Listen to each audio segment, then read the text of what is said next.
හරි ආයුබෝවන් මගේ පුතේ. අපි අද දිනේ අපිට තියෙන්නේ සාකච්ඡා කරන්න ගුත්තිල කාව්‍ය.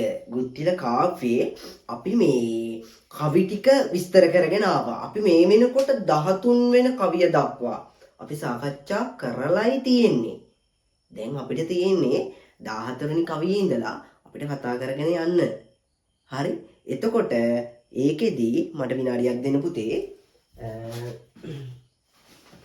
එතකොට අපි ඒකෙදි පැටියෝ අපිට කරන්න තියෙනවා අපි පන්තියේදී අපිට සියල්ල කරගන්න වෙලාව මදි. ඒ කියන්නේ අපිට පන්තියේදී ගුත්තිල කාව්‍ය විස්තරය ලියා ගැනීමට අධික වේලාවක් යනවා. ඒ හරහා අපිට ලොකු වෙලාවක් යනවා. හැබැයි ගුත්තිල කාව්‍ය මේ මම ඔයාලට ටියුට් එකක් ආශ්‍රයෙන් දෙන කරුණු කිසිම විදිහකින් ඔයාලට ලබා ගැනීමට නොහැකි. ඒ කියන්නේ ඒක පළවෙනි වාර විභාගයට, දෙවෙනි වාර විභාගයට, තුන්වෙනි වාර විභාගයට කියන මේ විභාර විභාග 3 දක්වා වගේම 11 වසර පළවෙනි වාර, දෙවන වාර, තුන්වෙනි වාර වගේම O level විභාගයේ දක්වාම ඔයාට අතිශය වැදගත් පාඩමක් තමයි ගුත්තිල කාව්‍ය පාඩම. හරි. එතකොට දැන් මේක අපි පන්තියේ සුපිරියටම කරනවානේ. හරි. සුපිරියටම ඔය ටියුට් එක මම පන්තියේදී අපි මගේ දුව පුතාට කියලා තියෙනවා. ඔය ටියුට් එක අපිට O level විභාගයේ හෙට ලියනවා නම් අද දවසෙත් මාර විදියට වටින මාර විදියට පරිශීලනය කරන්න ටියුට් එකක්. හරි. මම මේ වෙනකොට දැන් ඔයාලට ඕනෙම විචාරයකට ලියන්න පුළුවන් විදිහට ගුත්තිල කාව්‍ය කවි 34න්ම කවි 4ක් කියලා තියෙනවනේ. ඉතින් මේ 4න්නේ අපි විචාර ඔක්කොම ලියන්නේ. එතකොට ඒ වගේ පැටියෝ මේකෙදි අපිට වැඩේ තියෙන්නේ මේක අපිට හොඳටම කරගන්න වෙනවා. මොකද මේක අපිට කවදාවත් අතාරින්න බැරි පාඩමක් නේ. කවදාවත් නිකන් අත්හරින්න බෑ. හරි. මේ පාඩම. එතකොට මේ පාඩම අපිට කවදාවත් අත්හරින්න මගහරින්න එහෙම මෙහෙම කරන්න ඒ මොකුත් බෑ. මේක අපිට හරියටම සුපිරියටම කරගන්න ඕනේ පාඩමක්. හරි. ලකුණු ලබා ගන්න ලේසිම පාඩමක් ඒ වගේම. ඒ නිසායි මෙහෙම සුපිරියට කරන්නේ. සාහිත්‍ය කෙටි ප්‍රශ්න පේපරේට ප්‍රශ්න හැදෙනවා, කවි සම්පූර්ණ කරන්න එනවා, කවිවල තද කළු පාටින් අකුරු පෙන්නලා අංකිත පදවල තේරුම ලියන්න කියලා එනවා. එහෙම නැත්නම් තද කළු අකුරෙන් මුද්‍රිත පදවල තේරුම ලියන්න කියලා එනවා. දැන් බලන්න මෙන්න මේ ටියුට් එක ගත්තොත් ඔයාලා මේ ටියුට් එක අරගෙන ඇති සමහර දරුවෝ අරන් තියෙනවා කාර්යාලයෙන් ගන්න. එතකොට මේ ටියුට් එක ගත්තොත් පැටියෝ මේකේ තියෙනවා බොහෝ ප්‍රශ්න. කෙලින්ම බහුලව ප්‍රශ්න අහලා තියෙන ගුත්තිල කාව්‍යයෙන්. එතකොට ගුත්තිල කාව්‍ය ප්‍රශ්නය අපිට ලකුණු 25ක විතර ඊටත් වැඩි ලකුණු අවම සංඛ්‍යාව දැම්මොත් ලකුණු 25ක් විතර විචාරයෙන් 15යි ඉතුරු ටික 10ක් තිබ්බත් තමයි හරි මේ අපි 25ක විතර ලකුණු ප්‍රමාණයක් ගුත්තිල කාව්‍යයෙන් කවර් වෙනවා. එතකොට ගුත්තිල කාව්‍ය ටියුට් එක අතිශය වැදගත්. එතකොට ගුත්තිල කාව්‍ය ඔයා මීට කලින් ඉගෙනගෙන තියෙනවා. කවිය නිකම් විස්තර කරලා දීලා තියෙනවා ඔයාලට. කොහේ හෝ තැනකින් ඔයාලා ඉගෙනගෙන තියෙනවා. නමුත් ඔයාට කිසිම විදියකින් පැටියෝ ගුත්තිලේ තේරෙන්නේ නැහැ. ඒ කවිය කියවපු තරමින් ඔයාට කවියෙන් තේරුම කොට නගා ගන්න බැහැනේ. ඒ කියන්නේ ඔයාට හරියට තේරිලා නැහැනේ. ඔයා අසාර්ථකයිනේ. හරි. ඒකේ අමාරු වචන ටික ඔයාට වැටහෙන්නේ නැහැනේ. එහෙනම් ඔය අසාර්ථකයිනේ පුතේ. ඒ පිළිබඳ ඒ කවිය පිළිබඳ විස්තරයක් කරන්න කිව්වොත් ඔයාට විස්තරයක් කරගන්න බැහැනේ. ඒ කියන්නේ ඔය අසාර්ථකයිනේ. ඒ ටික දන්නව නම් නේ පුතේ ඔයාට විචාර ලියා ගන්න පුළුවන් වෙන්නේ. ඉතින් අපි ලියමු ඒකට සොලියුෂන් එක විදියට තමයි මේ ටියුට් එක ගුත්තිල කාව්‍ය ටියුට් එක යන්නේ. එතකොට මේ ගුත්තිල කාව්‍ය ටියුට් එකේ අපි මේ වෙනකොට කවි 13ක් කතා කරලා තියෙනවා. මේ 13 දක්වා දැක්වෙන්නේ මහපියුන්ගේ විරිත. හරි. මහපියුන්ගේ විරිතෙන් විරිත තියෙන කවි 13 අපි මේ වෙනකොට කතා කරලා තියෙනවා.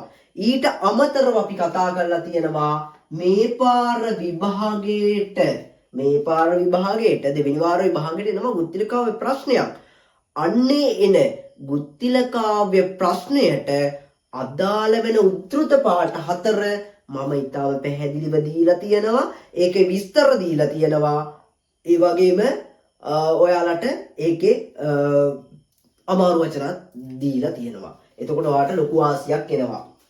මට මතකයි 11 වෙනි කවිය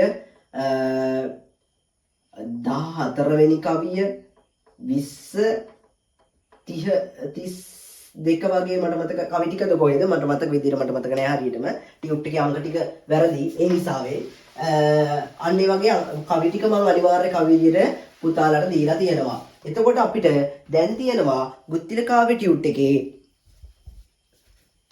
අපිට තව විස්තර කරන්න ඕනේ කවි කිහිපයක් තියෙනවා. ඒ කවි ටික කතා කරන්න තමයි මේ අතිරේක පන්තිය යොදාගත්තේ. ඒකට තවත් හේතුවක් තියෙනවා පුතේ. පන්තියේදී මේක විස්තර කරගෙන ලියන්න අපිට අධික වෙලාවක් යනවා.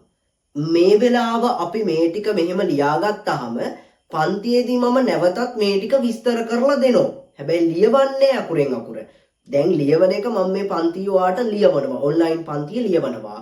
පන්තියේදී මෙහි තියෙන භාෂාමය ප්‍රශ්න අලංකාර මෙහි ඇති ව්‍යංගාර්ථ වෙනත් ආකෘතික දේවල් ඔක්කොම මේකේ තියෙන විස්තර කරන්න ඕනේ කොහොමද විචාර වලට එන්නේ කොහොමද මේ හැමදේම කතා කරනවා මේ කවි ටික දැන් අපි හැඳින්වීම විස්තර කිරීම අමාරු වචන ඒ ඔක්කොම ලියා ගැනීම විතරයි මේ ඔන්ලයින් ක්ලාස් එකේදී මම බලාපොරොත්තු වෙන්නේ. එතකොට මේක ඉතුරු වෙන වෙලාව තියෙනවනේ. අන්නේ වෙලාව තුලදී අපි විචාර වලට ලොකු බරක් දෙන්න පුළුවන්. විභාග වෙනුවෙන් අපිට පේපර් ටිකක් කතා කරගන්න පුළුවන්.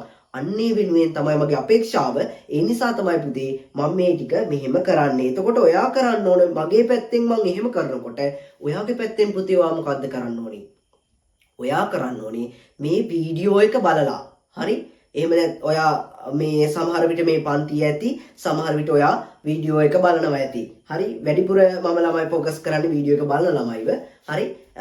එයාලා මම කියන්නේ මේකට සම්බන්ධ වෙච්ච වීඩියෝ එක බලනවනේ අනිවාර්යයෙන්ම නැවත අඩුපාඩු හදාගන්න දෙන වීඩියෝ එක අනිවාර්යෙන් බලන්න වෙනවා. හරි? එතකොට පැටියෝ මෙන්න මේ වීඩියෝ එක ඔයා බලනවනේ.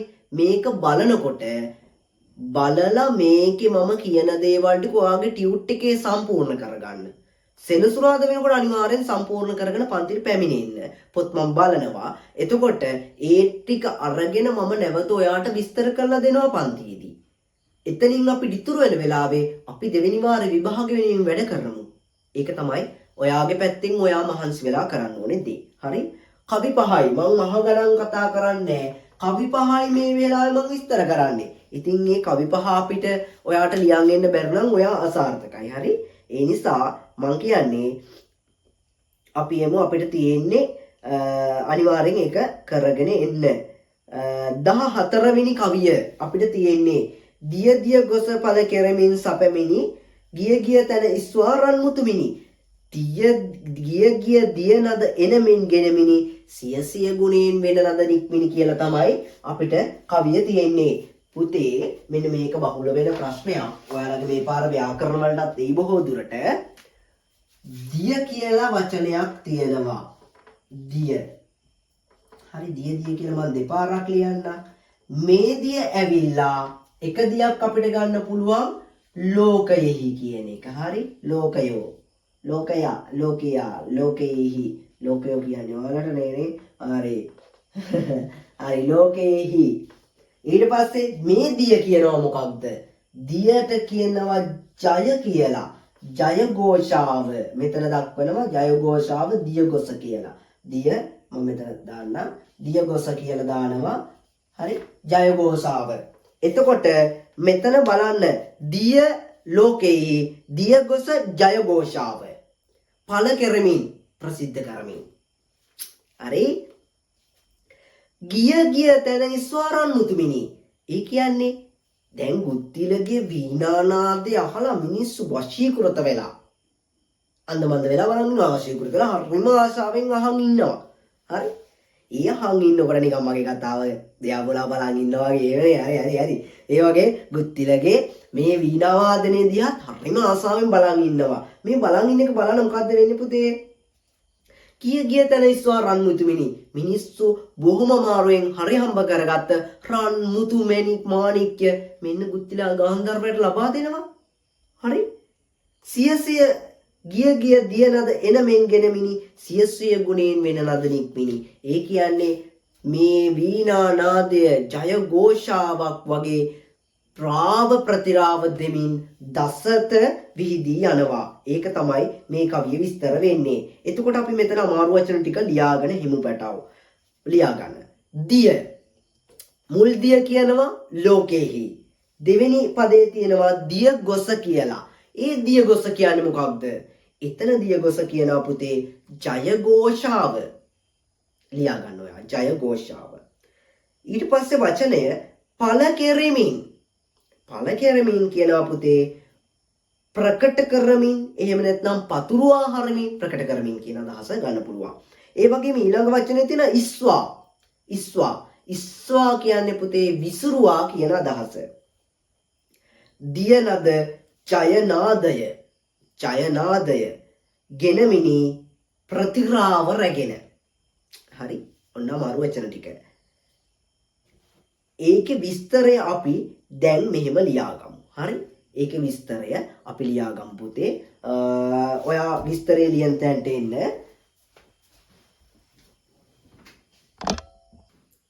හරි පැටව. ලියා ගන්න. මෙන්න මෙහෙම ලියා ගන්න.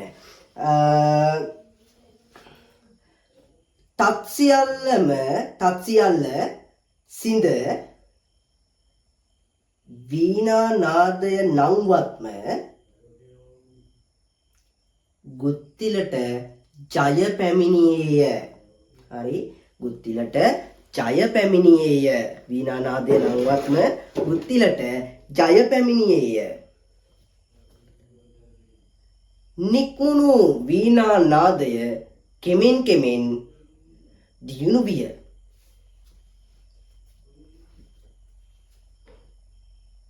නාදය දියුණු වන තරමට එය පැතිරෙන දුරද කෙමෙන් කෙමෙන් වැඩි වෙයි. කෙමෙන් කෙමෙන් වැඩි වෙයි. ගුත්තිල ජය ලබත්ම වීණානාදය දියුණු වූයේ පැමිණි ජයഘോഷාව ලොව පතල කරමින් යන්නක් මෙනි. එහිදී සාමාන්‍ය ජීවිතයේදී ප්‍රවේශමට රැස් කරගත් රත්රන්, මුතුමැණික්, මාණික්‍ය ආදී මෙවන් වස්තුන් කිසිදු ලෝභයකින් තොර විසුරුවා දමන්නට ගුත්තිලගේ වීණා වාදනයෙන් මෙම පුද්ගලයන් කොතෙක් අමන්දානන්දයට පත්ව සිටිය යුතුද? නේද අමන්ද පුතේ? එදා පැතිරුණු වෙනනද ඒ තරම්ම අපූර්ව බව මිනිස් හැසිරීම යොදා ගනිමින් ප්‍රවේශමට කීතනක් වශයෙන් මෙම කවිය හඳුනා ගැනීමේ කිසිදු වරදක් නැත. එම ලියාගන්න එකටම අවසන ඒනද සිය ගුණයෙන් දියුණු විය. එවිට නික්මුණු වෙනනද කෙතරම් දියුණු වීදියයි කියතොත් පැතිර ගියා වූ ජයනාදය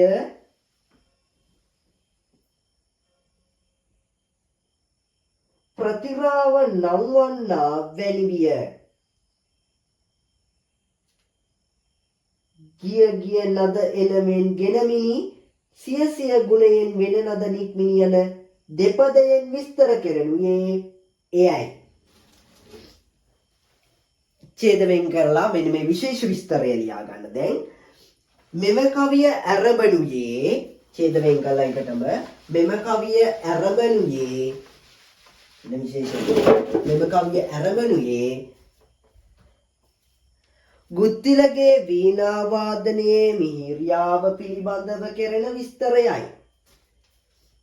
ගුත්තිලගේ වීණා වාදනයේ මිහිරියා පිළිබඳව කෙරෙන විස්තරයයි. ඒ සඳහා කවියා මෙතෙක් භාවිතා කරමින් සිටි ඒ කියන්නේ පුතේ හරි එහෙම කියලා ලියලා දැන් මොකද්ද කියලා අවබෝධ කරගමු අපි. කවියා පළවෙනි කවියේ සිට 13 වෙනි කවිය දක්වා යොදාගත් මාත්‍රා ගණනය වෙන්නේ 9 11 9 14 කියන මේ ටිකට කියන්නේ මොකක්ද? මහපියුම් ගීවිරිත කියලා. එහෙම නැත්නම් කෙටි ගීවිරිතක් කිව්වත් හරි. හරි මහපියුම් ගීවිරිත. එහෙම නැත්නම් මේකටම සමානයි කෙටි ගීවිරිතක් කිව්වත් ඕකේ. හරි කෙටි ගීවිරිතක් කිව්වත් හරි. හරි. එතකොට මේ දක්වා භාවිතා කළ 9 කියන ආදී ලෙස තමයි යොදාගත්තේ. එතකොට මේ කවියේදී බලමු මේක දාගන්න. සිටි මාත්‍රා 9 11 9 14 බැගින් යන මහපියුම් විරිත අතහැර ඊට තරමක් දිගු මාත්‍රා 4න් 4ට විරාමය තැබෙන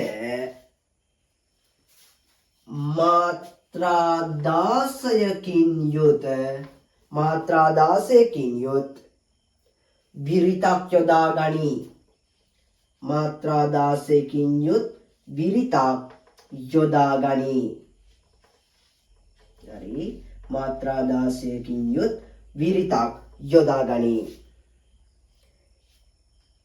එළු සදස් ලකුණේ මෙම විරිත හඳුන්වා දෙන්නේ පෙද විරිත නැතහොත් පදක විරිත ලෙසයි. මගේ පැටව පදක විරිත ගැන දන්නවා. පදක විරිත ගැන අපි විශේෂ උද්දෘත පාඨ කවිවල කතා කරා. මේ පාර ප්‍රශ්නයක් આવුත් ලියන්න කියලා නේ. කෙටි විරිතක් වන මහපියුම් විරිතට වඩා වැඩි මාත්‍රා ගණනක් යටතේ වැඩි ඉඩකඩක ගුත්තිලගේ වීණා වාදනයේ අපූර්වත්වය පදක විරිතෙන්ම වා දැක්විය හැකිවීම කවියා මෙම විරිත් මාරුවට පෙළඹූ කරුණ යයි සිටිය හැකිය. සුරංගන රැගුම තෙක් මෙතෙන් පටන්ම මෙම විරිත් භාවිතාව දැකිය හැකිය. පුතේ සුරංගන රැගුම දක්වා පදක විරිත එහෙම නැත්නම් මේකට කියනවා අපි පෙද විරිත කියලාත්. පෙද විරිත හරි පදක විරිත පෙද විරිත කියලාත් කියනවා මේකට සමාන නම. සුරංගන රැගුම දක්වා පුතේ මේක දිව යනවා. හරිනේ දැකිය හැකිය. එතනින් හරි. ඊට පස්සේ 15 වෙනි කවිය අපි කතා කරා. ඒක විශේෂ කවියක්. පියසන්නෝ බිමුදානනි කොපිලි අවසන්නෝ වෙන්න නදට මුකෝලි මද සංසූපිය වෙන් සිටිසිලි ගජසෙන් සිටියම් ගජසිරි කියලි අපි ඒක කතා කරා. ඔව් අපි ඒක කතා කරා මට මතකයි. ඒක අපි විශේෂ උද්දෘත පාඨයක් විදියට දුන්නා. මට මතකයි. පියසන්නව දුන්නා. ඔව් හරි. ඊට පස්සේ අපි එනවා 16 වෙනි කවියට. ඊළඟට 16 වෙනි කවිය තමයි අපේ ඊළඟ විස්තරය වෙන්නේ. මම බෝඩ් එකම කරනවා. 16 වෙනි කවියේ කන්කලු වෙන ලද ඇසුමෙහි ලොබිනේ රන් රසු දැල් කොළ හලවන බියනේ සංසල නොව එහි පිළිරු ලෙසිනේ නන්නය සෙන් සිටියෝ සිටිමතිනේ. මගේ පුතේ මෙන්න මෙහෙම සිදුවීමක් වෙනවා. ගුත්තිල පඬිතුමා වීණා වාදනයේ යෙදෙනකොට හරි ගුත්තිල වීණා වාදනයේ කරනකොට අශ්වයෝ ඉන්නවා. අශ්ව සේනාවක් මහා සේනගක් ඉන්නවා. අශ්වයන්ගේ කකුල් වල පැටියෝ බැඳලා තියනවා රත්තරන් ගෙජ්ජි.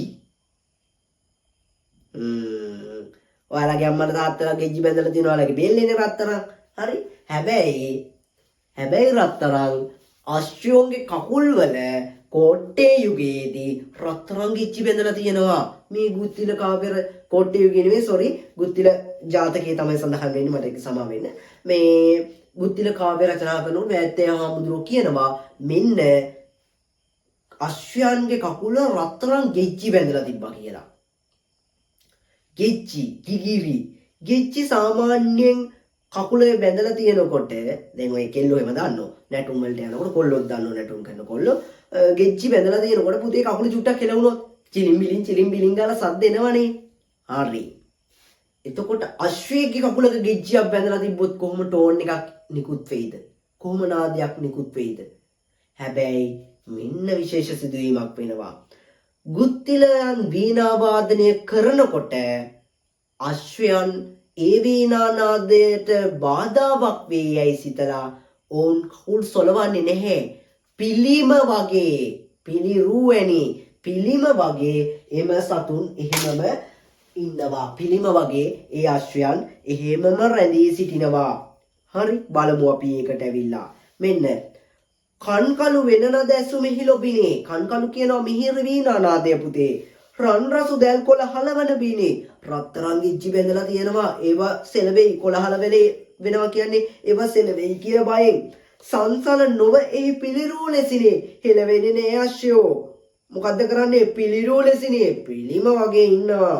නන්නයසෙන් සිටියෝ සිටි මතිනේ. නන්නයසෙන් අශ්ව සේනාව හිටිය අයුරින්ම ගල් වෙලා වගේ හිටියා කියලා කියනවා. අපි දැන් මේකේ අමාරු වචන ටික ලියාගමු. කන්කලු වෙන නද සිත් ඇද ගන්නා සුළු වීණා නාදය මගේ පුතේ. ලොබිනේ ලෝභයෙන්. රන් රසු දැල් කියනවා රත්තරන්ින් සෑදු ගෙච්චි වැල්. හරි. ඊට පස්සේ කොළහලවන සෙලවේයයි සෙලවේවි කියලා හිතලා සංසල නොව චංචල නොවි. සංසල නොව චංචල නොවි. ඒ කියන්නේ නිශ්චලව හෙලවෙන්නේ නැතිව පිළිරූ ලෙසිනේ. ප්‍රතිමා විලසින් ප්‍රතිමා වගේ පිළිම වගේ. නන් නොයෙක් හයසෙන් අශ්ව සේනාවෝ සිටිමතිනේ සිටි අයුරින්ම කියලා දාන්න ඔය. හරි. සිටි අයුරින්ම. එතන විස්තරය අපි ලියාගමු. ලියාගන්න. මෙම කවියෙන් විස්තර කෙරෙන්නේ ගුත්තිලගේ වීණාවාදයෙන් වශීකృత වූ නොයෙක් අශ්වසේනා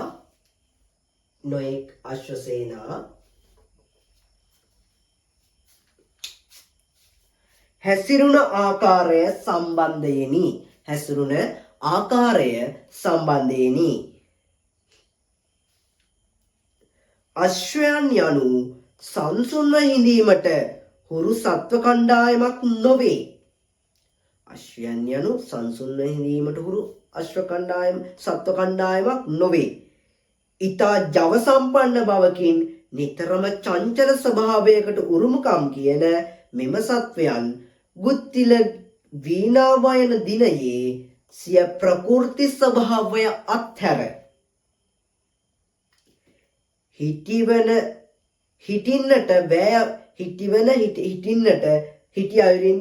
හිටින්නට වෑයම්ගත් බව වැත්තෑවේ හිමියෝ පවසති.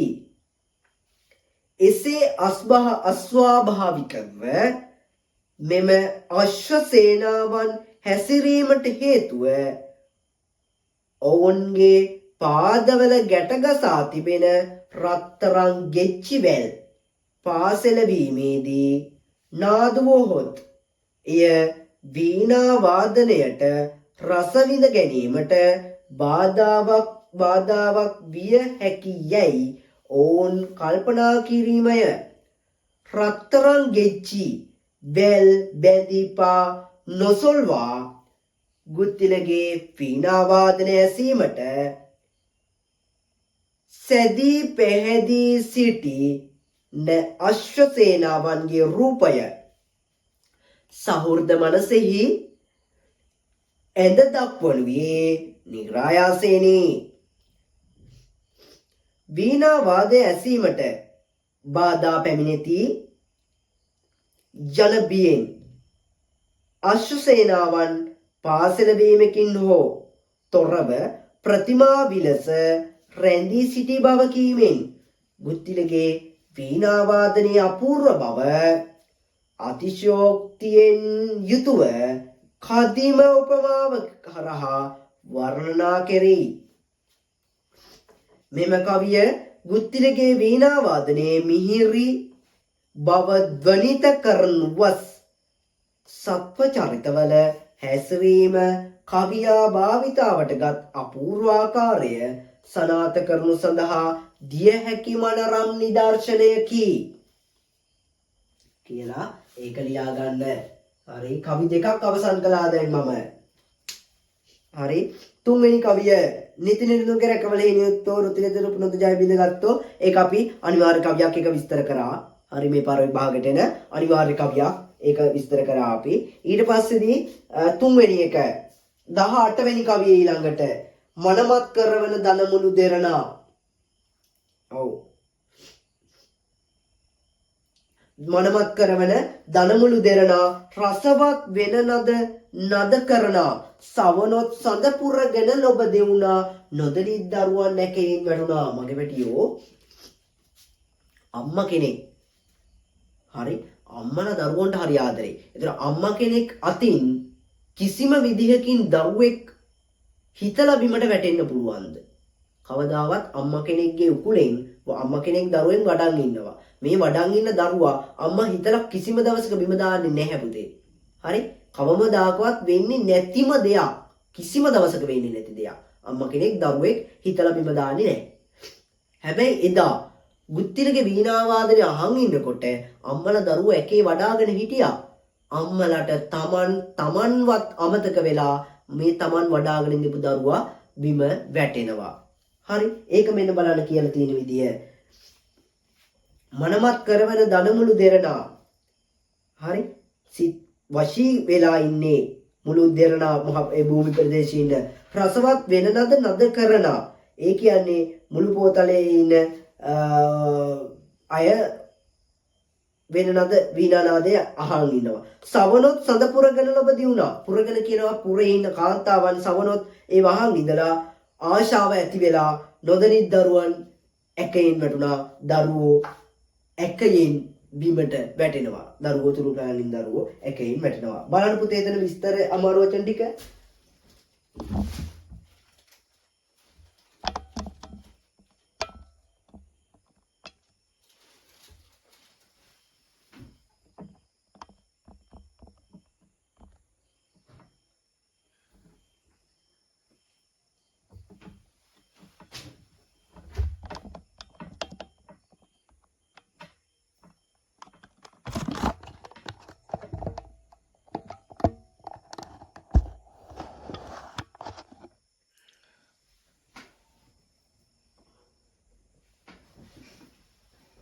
හරි, මම හිතනවා ඔයාලට මොකක් හරි ට්‍රබල් එකක් ආවත් දන්නේ නැහැ මේකේ.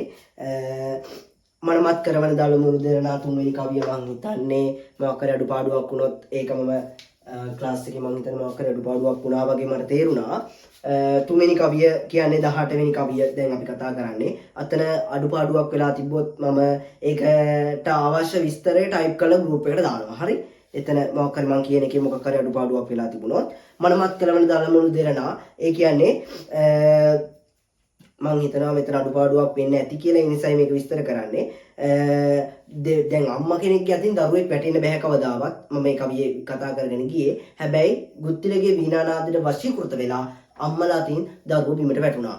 එතකොට මෙන්න මේ සිදුවීම හරි අභව්‍ය සිදුවීමක්. එතකොට මේ අභව්‍ය සිදුවීම ගුත්තිල කාව්‍ය කතුවරයා මෙන්න මේ විදිහට තමයි කියන්නේ. මේකේ අමාරු වචන ටික ලියා ගන්න try කරමු.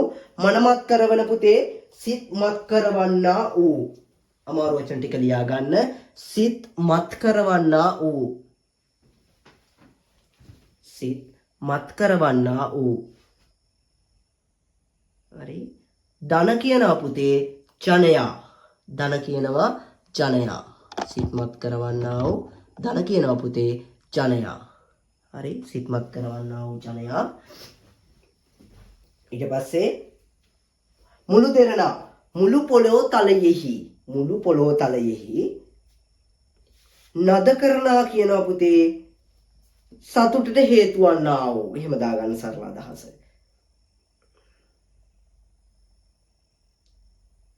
හරි, සතුටට හේතු වන්නා වූ. සවනොත් සඳ කියනවා කනට ඇසුණු කල පුරගෙන පුරයේ කාන්තාවන් ලොබ දියුණු ආශාව වැඩි වී ඇකයෙන් උකුලෙන් එහෙම නැත්නම් ඔඩොක්කුවෙන්. හරි? ඒ අදහස් ටික දාගෙන මෙන්න ලියා ගන්න විස්තරය. සහෘද සිත් තුළ ගුත්තිලගේ වීණා වාදනයේ අපූර්වත්වය තහවුරු කරනු සඳහා මිනිස් හැසිරීම් භාවිතයට ගන්නා ලද අවස්ථා කිහිපයෙන් ඉතා සිත් ඇදගන්නා සුළු තවත් එක් අවස්ථාවක් මෙම කවියෙන් නිරූපිතය. සිඳ දමන තත්වලින් නැගී දියුණු තියුණු වී දසත පුරා පැතිරුණ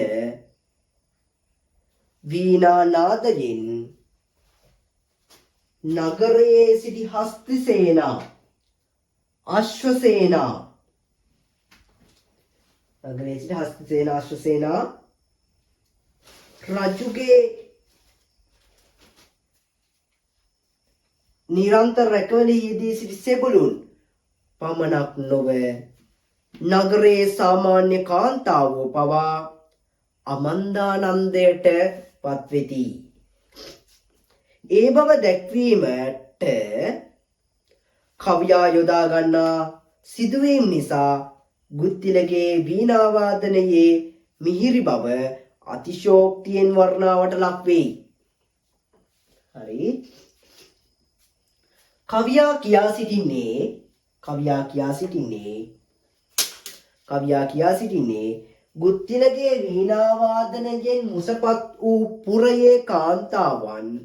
ගුත්තිලගේ වීණා වාදනයෙන් මුසපත් වූ පුරයේ කාන්තාවන් ඊට කොතරම් සමවැදී සිටියාද කියතොත්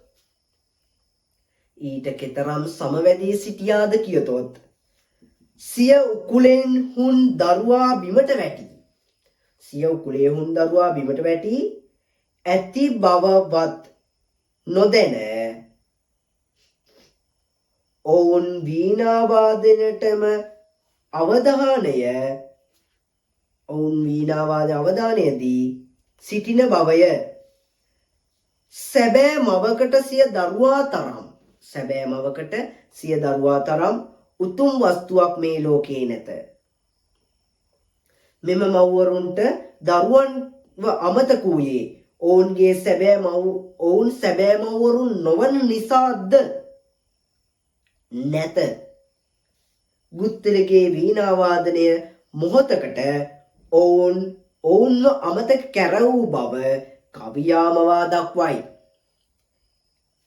එයින් ගුත්තිලගේ වීණා වාදනයේ මිහිරි බව අතිශයෝක්තියෙන් දක්වන්නට කවියා සමත්ව තිබෙයි.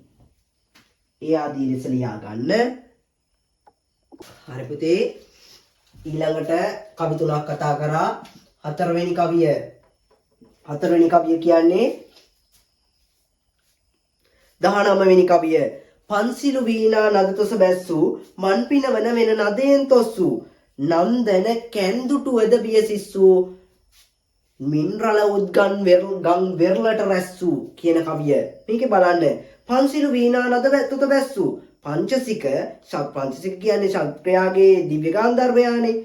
එතකොට පංචසිකට සමාන කරනවා. පන්සිලු වීණා නදතොස බැස්සු. එතකොට මෙයා පංචසික ශක්‍රයාගේ දිව්‍ය ගාන්ධර්වයා මේ වගේ ඉන්න ගුත්තිලයන් මන් පිනවන වෙන නදයෙන් තොස්සු. මන් පිනවනවා කියන්නේ පුතේ සිත් සතුට වන අයුරින් වීණා නාදයෙන් තොස්සු සතුට කරලා නන්දන කැන් දුටුවද බියසිස්සු. පංචසික වගේ ඉන්න ගුත්තිල ගාන්ධර්වයාගේ වීණා නාදය අහලා නන්දන කැන් දුටුවද බියසිස්සු. ඒ කියන්නේ මිනිස්සු වෙරළයිනේ.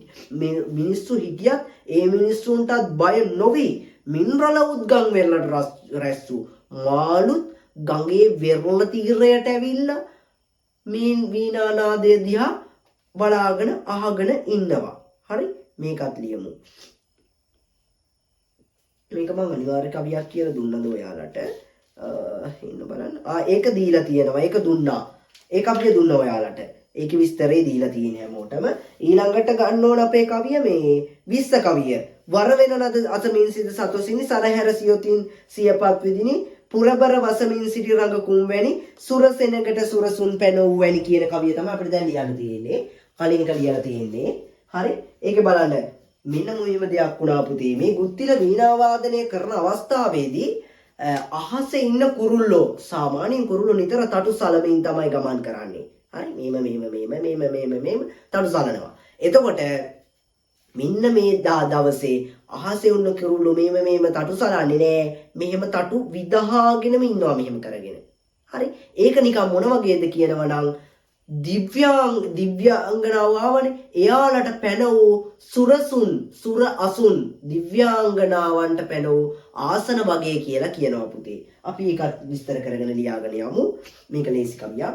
වර වෙන නද උතුම් වීණා වාදනය සරහැර සංචාරය අත්හැර සරහැර කියනවා සරහැර සංචාරය අත්හැර සියතුන් කියනවා පුතේ පක්ෂීන් පියපත් විදමිනි පියාපත් විහිදුවාගෙන පුරබර නගරයේ හස සිටි රඟ කුම්වැනි සිටි ආකාරය කුමක් වැනිද සුරසෙනගට දිව්‍ය සමූහයාට සුරසුන් පැනුවැනි දිව්‍යාසන පැනුවා වගේ කියලා කියනවා. මේ මං කියලා තියෙන්නේ විද්‍යාඥාස් කැප සරසන්නට ඔයාලා තමයි කුරුල්ලෝ කියලානේ. හරි. එතකොට මෙන්න මේක අපි දාගමු. විස්තරය දැන් ලියාගෙන යමු අපි. ගුත්තිලගේ වීණා වාදනය වශීකృత වන්නේ ගොඩබිම වසන සතුන් පමණක් නොවේ. විස්තරයට ලියන්න. ගුත්තිලගේ වීණා වාදනයට වශීකృత වන්නේ ගොඩබිම වසන සතුන් පමණක් නොවේ. ආකාශචාරී පක්ෂීහුද ඒ වීණා වාදනයෙන් මනමත් වෙයි. ගුත්තිලගේ වීණා වාදනයේ අපූර්වත්වය මතු කරනු වස් මෙම කවියේදී කවියා යොදා ගන්නා කාව්‍ය සංකල්පයේ නැවුම් බව ඔහුගේ ප්‍රතිභාපූර්ණ නිසඟ කවිත්වයට නිහඬ සාක්ෂිකාරයෙකු බවට පත්වේ. නිහඬ සාක්ෂිකාරයෙක් බවට පත්වේ. ගුත්තිල ජාතක කාව්‍ය රචනා කරන වැත්තෑවේ හිමියන් ගුත්තිල කාව්‍ය රචනා කරන වැත්තෑවේ හිමියන් සම්පාදිත කවි සමයේ උපමා ආදියෙන් සීමා නොවී සිය කවිකම ඇසුරේ උපදින නැවුම් සංකල්පනාවන්ට ඉඩ දෙන සැටි ගුත්තිලගේ වීණා වාදනය නිසා වශීකృత වූ ආකාශචාරී පක්ෂීහු පියාපත් විහිදුවාගෙන ආකාශයේ රැඳී සිටින්නේ ගුත්තිලගේ වීණා වාදනය අසන්නට පැමිණෙන දෙවිවරුන්ට සූදානම් කරා ඇති ආසන සමූහයක් මෙනයි කීම හරහා පැහැදිලි කරගත හැකිය. කවියා විසින් ඉපදූ නැවුම් හා ප්‍රබල උපමාවකි. කවියාගේ ප්‍රතිභාපූර්ණ කවිකම දෙස් දෙන්නකි කියලා අපිට දාගන්න පුළුවන්. කවි හතරක් දැන් කතා කරලා ඉවරයි. පස්වෙනි කවිය අවසාන කවිය මම කතා කරන දැන් අදට කතා කරන්නේ මේ සතියේ කතා කරන්නේ එච්චරයි. හරි මේ සතියේ කම්ප්ලීට් කරා. එතකොට මේ ටික අපි ලබන සතියේ සෙන්සුරාදා කතා කරන්න තියෙන කවි ටිකනේ පුතේ. එතකොට මේ ටයිම් එක මම ලබන සතියේ විචාර ලියන්න ගන්නවා. එතකොට අනිත් එක තමයි සියලුම ළමයි පන්තිට සහභාගී වෙන්න. ලබන මාසේ විභාගේ නිසා මේ ටිකේ යම් යම් වැඩ කොටසක් කරගෙන යනවා. ඒ වැඩ කොටසන් ඇවිල්ලා සම්පූර්ණ කරගන්න නැත්නම් ඔයාගේ ලකුණු වලට ලොකු බලපෑමක් වෙයි. හරි ලියා ගන්න. ඊළඟ කවිය 21 වෙනි කවිය. යොදා සවන් මෙන නද රස සුලබව නදා එකඟ සිත් වත නොම සකබව සදා කුලය නොහැරම එක අසුබව එදා ගියේ රිලවුන් සංසල බව. මේකෙන් කියන්නේ පුතේ මෙන්න මේ කතන්දරයක්. හරි ඔයාලා වගේ නෙමෙයි රිලව් වඳුරු රිලව් කියන වඳුරු කියලා ගමු අපි. වඳුරු සාමාන්‍යයෙන් කිසිම මොහොතක සංසල වෙලා ඉන්නේ ළඟ ඉන්නේ කාට ටොයින් ගාලා ඉංගලෙන් ගාලා බලනවා නේ. තට්ටුවක් දානවා ටොක්ක කයිනෝ උගේ මුණා වලා ඉනා වෙනවා. ඒ විදිහටනේ අරුගෙන අපුටෙන් අදිනවා කොලයක් අරන් කනවා. ඒ වගේ දේවල් කරනෝනේ. කොලයක් අරන් කෑවා මලක් අරන් කෑවා. ඒ වගේ දේවල් මම නෙමේ වඳුරු කරනවා. හරි එතකොට එදා හැබැයි ගුත්තිලගේ වීණා වාදයත් එක්ක වඳුරු පාඩුවේ ඉන්නෝ. ඔවුන් හෙල වෙන්නේ නැහැ. ඔවුන් අර මෝඩ වැඩ කරන්නේ නැහැ. ජරා වැඩ කරන්නේ නැහැ. හරි? ඒ මුකුත් කරන්නේ ඔවුන් පාඩුවේ ඉන්නවා. අසුබව කියන අශෝභන දේවල් කරන්නේ නැහැ එදා. ඔවුන් පාඩුවේ හිටියා. ඔවුන්ගේ පරම්පරාවෙන් පැවතෙන ඒ ක්‍රියාකලාපයනුත් ඔවුන් එදා නතර කරලා සිටියා. හරි? එතකොට ඔන්න අපි යමු ඒකට. යොදා සවන් අපි දාගමු. යොදා සවන් කියනවා පුතේ සවන් යොමු කොට, කන් යොමු කොට. නදා කියන්නේ පුතේ සතුටටපත් වී. එකඟ සිත්වත සිත් එකඟ වෙද්දී. එහෙම නැත් සිත් එකඟ සිත්වත බලන්න එකඟ සිත එකඟ කරගන්නවා. සිත එකඟ කරගන්නවා කියන්නේ පුතේ සංසුන් වෙනවා කියන එකනේ. එතකොට අර මේ වඳුරන්ට මොකද උනේ? සිත් එකඟ කරගත්තා. එහෙම නැත්නම් සංසුන් කරගත්තා. කුලය කියනවා පරම්පරාව, අසුබව, අශෝභනව, සංසල බව, චංචල භාවයට කියනවා. මේක විස්තරේ චුට්ටයි. ඒක ලියා ගමු. චංචල බව රිලවුන්ට පරම්පරාවෙන් එන ගුණයකි. එය තරමක් අශෝභනයයි කවියා කියයි. ඒ අශෝභන ගුණය මෙදින ගුත්තිල වීණා වයන දින පහව ගියේය. ඊට හේතුව ගුත්තිලගේ කරණ රසානීය වූ, එහෙම නැත්නම් ඔයා දාගන්න විතර කනට මිහිරි වූ වීණා වාදනයෙන් සිත තැම්පත් වීමයි. ගුත්තිලගේ වීණා වාදනයේ අපූර්වත්වය අතිශයෝක්තියෙන් ඉදිරිපත් කිරීමට සෝබාදහමේ ස්වත්ව චරිතයන්ගේ සාමාන්‍ය හැසිරීම් රටා සාමාන්‍ය ලෙස දැක් වූ තවත් අපූර්ව අවස්ථාවක් වශයෙන් හඳුනාගත හැකිය. මෙන්න මේ ආදී ලෙස තමයි පුතේ කවි පහ ඔන්න සම්පූර්ණ කරා මම. ඔය කවි පහ ඔයා මේ වීඩියෝ එක හෝ බලලා සම්පූර්ණ කරගෙන ටියුට් එකේ තියෙන්න ඕන. මම සෙනසුරාදා පොත් චෙක් කරනවා. එතකොට මේ ටික ලියලා තියෙන්න ඕන. මම නැවත මේ කවි ටික පන්තියේ විස්තර කරලා දෙනවා. හරි? තවත් හොඳ වෙන්න. එතකොට ඒකට යයිමට ඕන විනාඩි 15ක්. හරි? 15ක් ගත්තා කියන්නේ. එතකොට මේ ටික ලියන්න පන්තියේ ලියවන්න ගියොත් පැය දෙකම යනවා. එතකොට අපිට මේ වෙලාවේ අපි පැයක් තියමු. හරි? පැයක්, එක පැයක්. එතකොට මෙන්න මේ පැය අපිට ਵਿਚාර කතා කරන්න ගන්න පුළුවන්. එහෙම නැත්නම් පේපරයක් කතා කරන්න ගන්න පුළුවන්. හරි? ඒ වගේ වැදගත් දෙයකට යොදා ගැනීම නිසා තමයි ඒ වගේ මම කියන ඔයාලා වෙනුවෙන් මේ කැපකිරීම කරන්නේ. ඒ නිසා තමයි මේ දේ මෙහෙම කරන්නේ. එතකොට විභාගේ ලබන වාසේ ඒ නිසා තව ඉස්සරහට වැඩ තියෙනවා. ඒ නිසා හොඳ පැටව් වගේ මේ ටික අනිවාර්යෙන් ලියලා පන්තියට සහභාගී වෙන්න මේව කරගෙනනේ. ඒ වැඩ ටික තමයි වෙන්න ඕනේ. එතකොට අපි මේ දේ කරන්න තියෙන වෙලාවේ අපි වෙනත් වැඩක් කරමු. ඒ වෙලාව ਵਿਚාරණයමු, වෙන ව්‍යාකරණ කොටසක් ගැන කතා කරමු. ඒ දේවල් ගැන කතා කරමු. මේ සතියේ සෙනසුරාදා විභාග වෙනුවෙන් විශේෂ වැඩ කටයුතු කරනවා. අනිවාර්යෙන් පන්තියට සහභාගී වෙන්න. හරි? හැම දිනාටම සුබ දවසක්.